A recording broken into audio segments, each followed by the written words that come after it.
The American Legion has been a veterans group since just after World War I. Always dedicated to helping veterans in their causes. As we hear now from Keith Morehouse in this morning's We the People segment, one local chapter has quite a football story to tell. We're all on common ground in here. For a lot of us, it's a continuation of an oath that we took for life. American Legion Post 177 is a place veterans can call their home away from home. It's also a place everybody knows your name. And if not, they'll get to know you real quick. Here you can find great conversation and an even greater conversation piece. This authentic 1971 Marshall football helmet sits right in the middle of the bar for all to see. And there's a story behind every signature. No story, though, is better than the one Jack Lengel authored when he was hired on to coach the young Thundering Herd less than a year after the Marshall plane crash.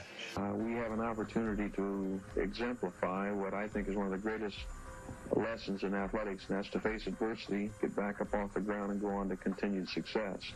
The helmet belonged to Tim Collins, a former Barboursville Pirate football star who, after the fateful plane crash, still wanted to suit up and play for his hometown Herd. Tim was a great guy, and he had a lot of opportunities, to go a lot of other places, but he elected to be right here and be one of the brothers and one of the sons, and that's what he did. Rob Dunlap has a soft spot in his heart for Tim and his helmet. Tim was a member of the Legion and passed away in 2017. This was a hidden treasure that Rob said needed to be front and center. It had somehow found its way, put away in a box in the office, and I'm like, nah, that's not where this needs to be.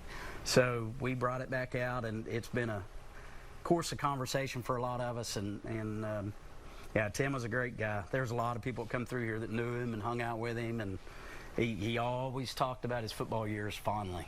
But now the Legion wants to find a new worthy home for it. And whatever this priceless piece of Herd history can go for, they'll use the proceeds to make some renovations around the Legion. Almost 55 years later, it shows a little wear. There are nicks and a few smudges on the autographs. Age lines, you might say. That's quite a piece to leave to somebody. I mean, really. It's got all the signature on it. I know it's a little smudged, but it's still a very interesting piece. Kind of gives a little character, doesn't it? It does. It does, yes. Yeah, he'd like to wear it sometimes. Probably later, right? Later in the evenings, yeah, he'd put it on, yeah. But it'll find a new home soon, a lifelong Thundering Herd keepsake for sure. I'm Keith Morehouse, WSAZ. Now, a good ending to this story. The Marshall Quarterback Club is having its annual fundraiser on August 16th, and the club president, Mark George, says the Legion can put the helmet in its silent auction the night of the banquet. And if you'd like to check out today's We the People story again or see our previous stories, you can always scan that QR code you see on the screen. It'll take you right to our website where we list them all. You can also take a look at the This Day in History series as well on that page.